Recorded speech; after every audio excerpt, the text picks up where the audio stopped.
that, I'm able to have their opinions expressed through me and transform them into what the school's doing and give students the opportunity to have an excellent college experience. Because Meg loves the school, but not everyone here does.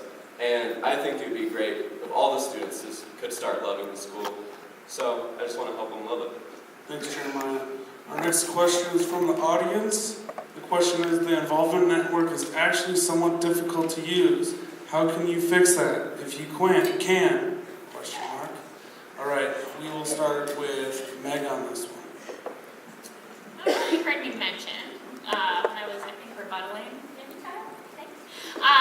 But next year we're going to be offering workshops for Involvement Network of how to use it, how to make it more effective, and how to actually utilize it. Because this year, yes, it's difficult to use. I definitely only use it because I have to. I don't like it. I have to click lots of buttons when I do forms and all of that sort of thing. But I think that it can definitely be used as a tool. It doesn't have to be perfect, because nothing's perfect. But we can make it so people feel more empowered to use it, and also give them the skills that they need to utilize it in the best possible way. So one thing that I want to really work on, and that I've expressed to Brittany McGarry, who's the coordinator of student activities, is having the Involvement Network, when people submit events, to have it go into the calendar right away so that events don't get missed when they go on to the big calendars that get distributed. Also having an online version of the calendar, which we kind of have, but more accessible to more students. And also, I want it to have more posters. Have the bulletin board filled up with posters. So I think what will have to happen for that is for, like Jeremiah mentioned, the club prestige type of thing, holding them more accountable, is having clubs under more, what's the word? Like holding them to a higher standard, because if we do that, then I believe that clubs will feel better and more successful. And so we will have them post their posters on Involvement Network. We'll help them do that, we'll empower them, and then also we will make the process easier to get events on the calendar. So workshops, come to them next year. Thanks, Megan. I just realized I screwed up the order. My apologies, but we'll go to Jeremiah and Kyle. So the Involvement Network has been a big concern for everyone. We've had discussions about it. It's really hard to work with. And all club and RSO leaders do get a workshop at the beginning of the year. I attended it. We worked it. I spoke with a few members of the Nutrition Society Board from other campuses, such as Kyle and 2 others, and they always talked about how much better it is at other campuses. But we were never given any reasons why it was better. And in my opinion, I think it's better because it was used more. And it is really difficult to use, but once you start using it, you start understanding how to use it. So there's really nothing you can change about how hard it is to use. But the one thing you can change is how much you use it. And the more you use it, the easier it will be used, or the easier it will be to use. So, as Meg was saying, make more clubs do it. Because out of the 3 clubs I am part of, I don't use the Involvement Network because I realize students don't use it. So I don't post events on there. But if clubs are mandated to, and then students will, everything's on there, students will know where to find stuff, and it'll increase everything. Thanks, Jeremiah. Kyle? Involvement Network is actually something difficult to use. How can you fix that if you can? Question. So I think, going back to Meg, she had a great idea with the calendar. Definitely, as soon as you submit an event to the calendar, or to the Involvement Network, it should be put on the calendar. Unfortunately, even when we're emailing events in on the Nutrition Society, they get skipped over and they don't make it onto the calendar, which is more of an administrative error. I also think that the workshops are a great idea, but that's from a club perspective. Regular students who want to attend those, they really don't have the incentive to. And so, while it's definitely necessary for clubs to be more involved on the Involvement Network, to post their events, to advertise more, going back to a student perspective, in order to fix the problem of its ease of use, we would definitely have to work with IT on the Providence campus, and we have to provide that feedback to them. Because if we don't provide it to them, they don't know that there are issues with the user interface for the Involvement Network. All right, thank you. Since I screwed up the order, why don't we start with Kyle on this one? What do you think the biggest problem here at JWU is? What is the biggest problem here at JWU, and how will you fix it? Okay, I think it's going back to involvement. I know we've, beat that problem to death at this debate, but it really comes down to student involvement on campus. Students aren't aware of all the activities going on. Students aren't aware of the resources that JWU has to offer. And so getting those resources out, utilizing the involvement network more effectively, making sure all of the events get on the calendar, and being that medium for students to voice their concerns and acting actively on those concerns, working with administration in order to resolve those concerns that come up, especially with student activity, are the most important issues to address. All right, Meg. What do you think the biggest problem here at JWU? What is the biggest problem here at JWU, and how will you fix it? I think the biggest problem here is that students, we don't know how much power we have. But surprise, we actually have the most power out of everyone. Because without us, there's no school. We're the foundation, and we are the investors, we are the stakeholders, and we are the people who make this happen. So we need to realize our power, and so I think raising awareness for that on a larger scale is very important.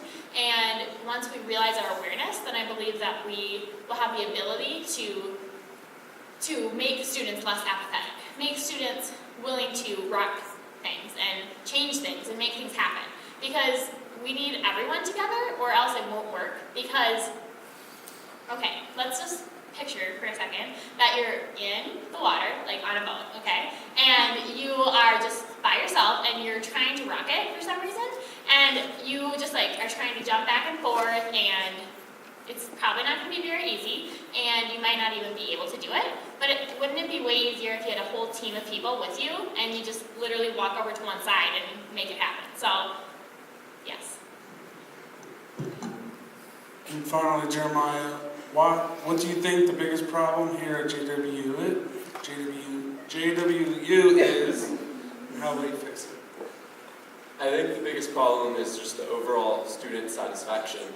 Many students always complain about all these problems at a school, but nobody really does anything. And it's a lot of just empty complaining. Nobody presses the issue of the actual issues. It's just kind of complaining. And it really goes back to what Meg's saying is all these people are complaining about how miserable they are, but nobody does anything about it. So demonstrating to students that, hey, you're all miserable together, why don't you be happy? By increasing activities, increasing club events, the prestigious clubs, the involvement of students to increase the overall success and happiness of students. I think it's the biggest problem. Great. Thanks, Jeremiah. We're right about halfway over with the debate. I'm going to involve our vice presidents at this point. So vice presidents, we'll have you all come up. We'll start with, where are we in the order? Who did I start with last? Okay, we'll start with Meg. So, your vice president, why do you stand by your vice president? So, whoever your vice president is, you come up and explain why you stand by your president. Yeah, they'll switch spots now. Yeah. So, you come up. And then Kyle, since you don't have vice president, you just anymore. Yeah, anymore. Feel free to answer the question. You guys go. Just we'll ask them again before. Just like Wales. Hi. So is this going to be okay? Cool. So Megan and I are running together, and it's not so much that she picked me and I picked her. We picked each other, and it was a very strategic decision. First of all, I stand behind every single thing that she says, and it's something that we created together, and it's really awesome because a lot of people are always just like, you and Meg, you're like the same person. And the beauty of that is we're the same in many sense. We have big ideas and we have the ability to follow through with them, but we are very different when it comes to our strengths. And we both bring very, very different things to the table. So, why I stand by her. She has proven to me that she can do anything that she puts her mind to. Like she mentioned before, we had 65 goals, literally 65 goals that we wanted to accomplish this year, and we have accomplished every single one.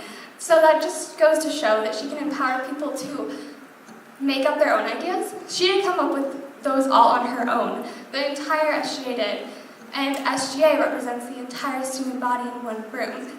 So it's this beautiful thing that happens when everyone in SGA is representing their constituency, and they have that constituency in mind when they come up with their ideas. And so, it's just so beautiful. I don't even know how to explain to you how amazing it is to see them just flourish from seeds to flowers, and she is literally the sunshine that makes them grow. That's why I stand by her. Thank you. Jeremiah, do you have a vice president here? Yeah. So if we can have them come down. So why do you stand by your president is the question. Why I stand by Jeremiah Watson? We both have the same interests here. We want to change this campus. We're both motivated individuals, and we balance each other out. I'm a little more abrasive, to be honest. He's a little more tactful. So that teamwork and everything is why I stand by him. And seeing someone who can come onto campus, be involved, show a genuine interest in wanting to make this place better and better the lives of the students around them is why I stand. Kyle, 2 minutes to talk about vice president issues, if you like. Okay, so unfortunately, my vice president had to withdraw due to personal issues. I'm not quite sure how to answer this question because I don't have a vice president as of yet. I am searching for one, so I'll be meeting with a few people in the upcoming weeks, and hopefully I'll have one before the elections on the 10th. But I stood by my vice president, kind of inverse of it, I suppose, before he withdrew, because he was very aware of the issues on campus. He was Ouija's leader, and he saw issues on campus and wanted to have them resolved. Unfortunately, he wasn't able to, step up today and be able to address them himself. All right, so we're going to take a question from the audience again, starting with Jeremiah. So all three of you are related to culinary in some way. With that in mind, how will you involve the other majors? Starting with you, Jeremiah. Well, the other majors are very important.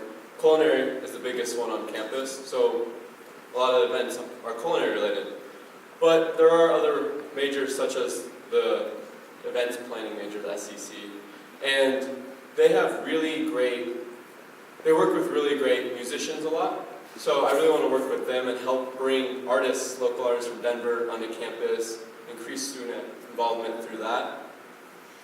And it's basically, you work with who you work with. So if students from other majors want to get involved, I definitely want to work with them and help them. So it's basically how much are they going to put forth? Because the majority of students I work with are culinary. So I mainly work with culinary issues. And I love everyone on campus, so the more students that participate in issues, the more issues that can get accomplished. All right, we'll go to Kyle.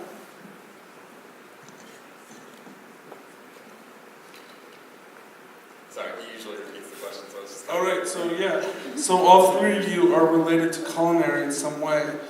With that in mind, how will you involve the other majors? So our campus is very diverse, and although the other majors are a minority on campus compared to culinary, I think it's important to keep in mind that there are clubs all over campus that encompass all of these majors. And even with Beyond the Book and the After Dinner Society and the Nutrition Society, there's this preconception that if you're not a culinary student, if you're not a culinary nutrition student, you can't be involved in these clubs and these events.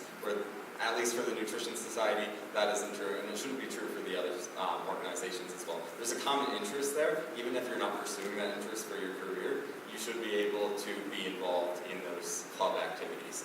And so I think in order to in order to get the other majors more involved on campus and represent them, we need to keep in mind that they're students like us, and they're here for the same reasons we are.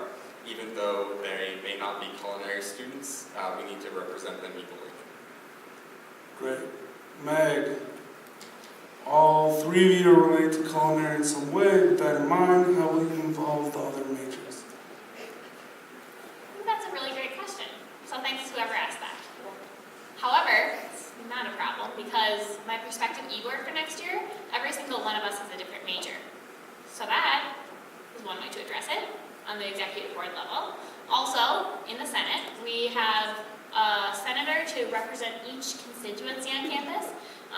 The College of Management is represented, the College of Arts and Sciences, the College of Culinary. All of those majors are represented, schools, colleges, but also the other focus groups on campus that are a constituency that are needed to represent. We actually just added 3 new positions to our Senate for next year in order to better represent the student body, and I guess I would continue what I'm doing right now. I meet with faculty from every department on campus all the time. I listen to every student, no matter what major, and I actively try to pursue things that I have no idea about. So learning new things from people that are different majors than me, going to conferences in order to increase my development as a leader and thinker, and also reading the newspaper and books and being an active member of Johnson & Wales. Thank you. All right, I have a question for each of you that's individual. So, we'll start with, who did I start with last time? Okay, we're going to start with Kyle. Kyle, keep on saying you are going to represent and get commuter students involved on campus. So how do you plan on making that happen? AKA, if this is one of your main focuses. Okay. I think we need to make it more convenient for them to be involved on campus. So when clubs are tabling in the atrium in Legacy Hall, they should be tabling during key class hours, so people that are going to and from class stop at their table and learn about their clubs, and they have more of an incentive to stay on campus or come back to campus for those events. In order to get their representation, again, we just need to make it more convenient for them.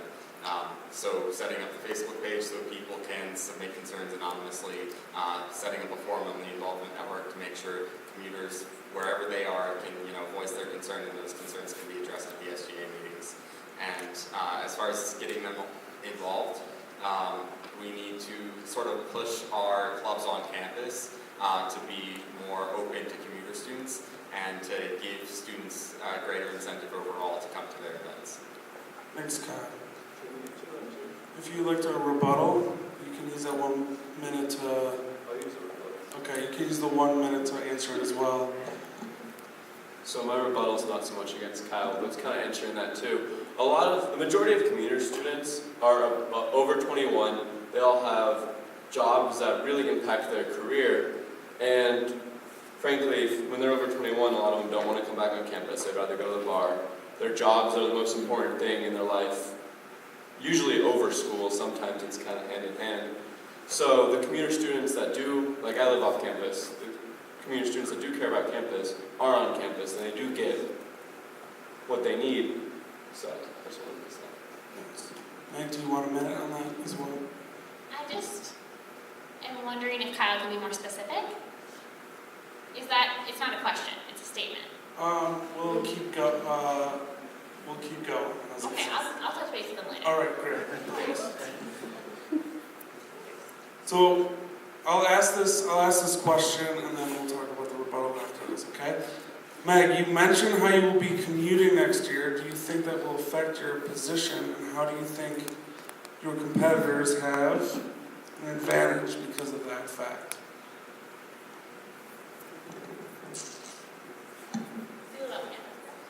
Okay, so we'll all live off campus next year, so no advantage. Also, I don't see that as an obstacle. I see that as a new perspective, because right now, as much as I try to relate to the commuters, I honestly can't, because I'm not a commuter. So I actually chose that strategically because I've been trying to figure out this whole year how to get commuters more involved and how to make them love this experience and get as much out of it as a resident. And so that was part of why I decided to move off campus, because I wanted to get that perspective and offer a better solution to them. So I don't see it as a disadvantage at all. Actually, I see it as a huge plus. Great, thank you. And I am going to do a little rule switch, so during the rebuttals, if you want to ask a question, that candidate can answer your question, but that 1 minute will be your minute. Okay? Ask questions. Yes. All right, so Jeremiah, you mentioned not being allowed into our friends' dorms. Would SGA be able to change that? Well, as Meg was saying, students have as much more power than is normally perceived. So when voices come together, we all talk to campus safety, and I think it can be done. It's basically if you come up with valid reasons, then anything can be accomplished. Okay, I saw Kyle first, so I'll go Kyle.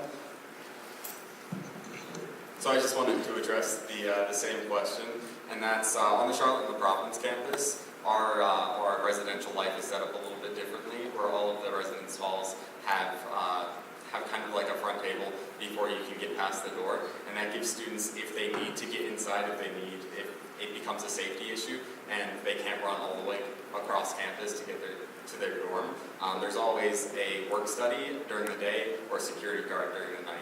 Adopting that platform for this campus, even if it is small, would increase safety. And we can definitely, as a group, as an executive board, as SGA and the student body, petition for the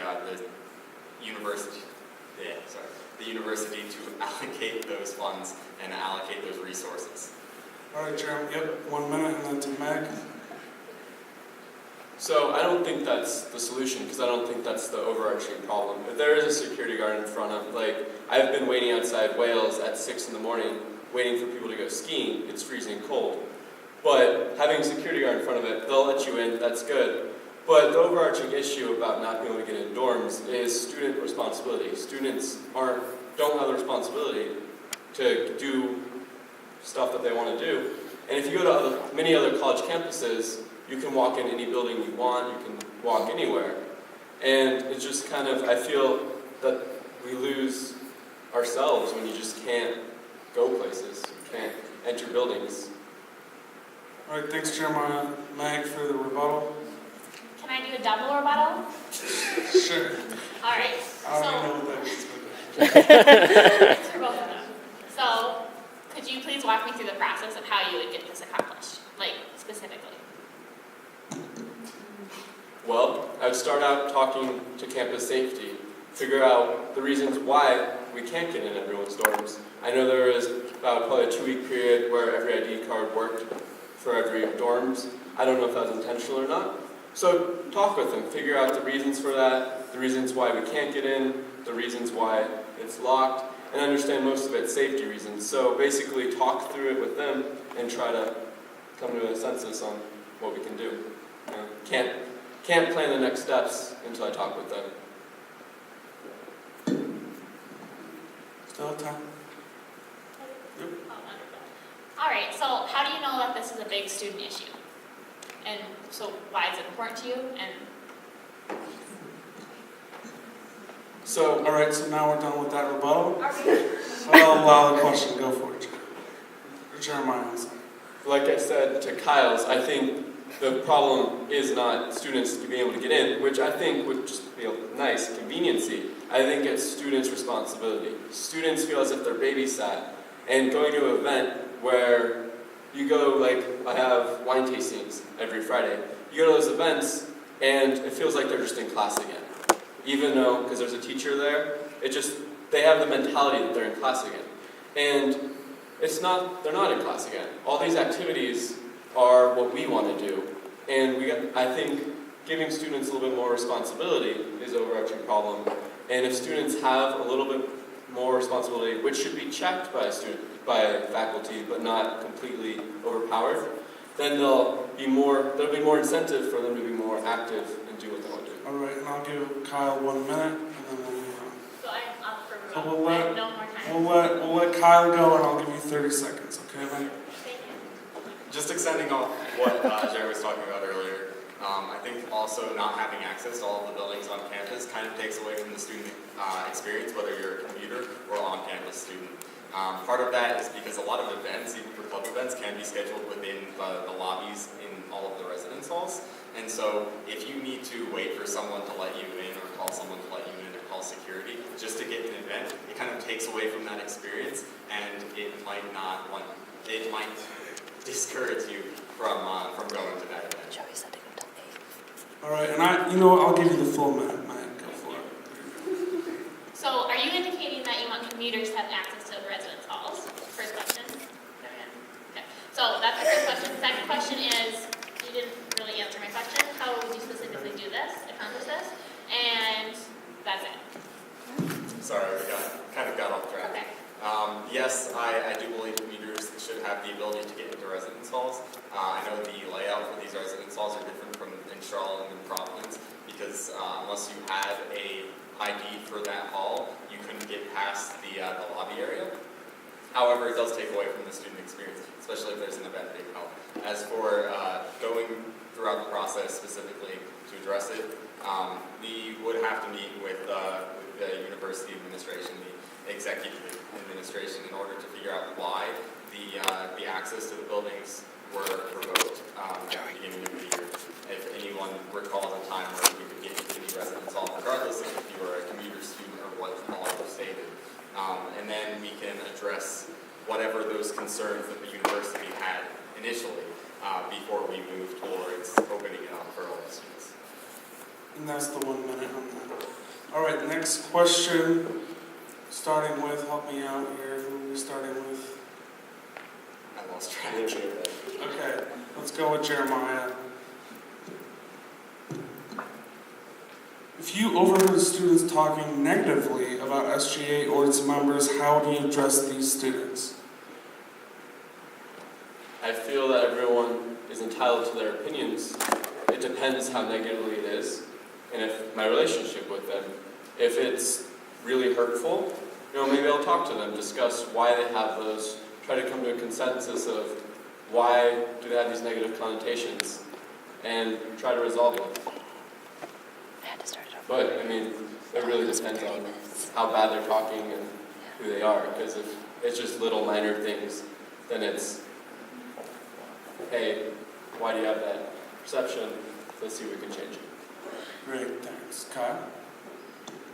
If you overheard students talking negatively about SGA or its members, how would you address these students?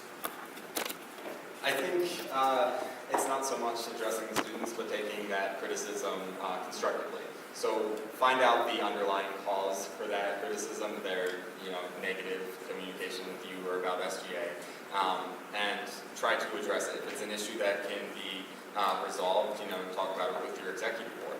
And if it's not, if it's just like resentment for some of the members, maybe it should be kept out of SGA. All right, thanks, Kyle. Mike?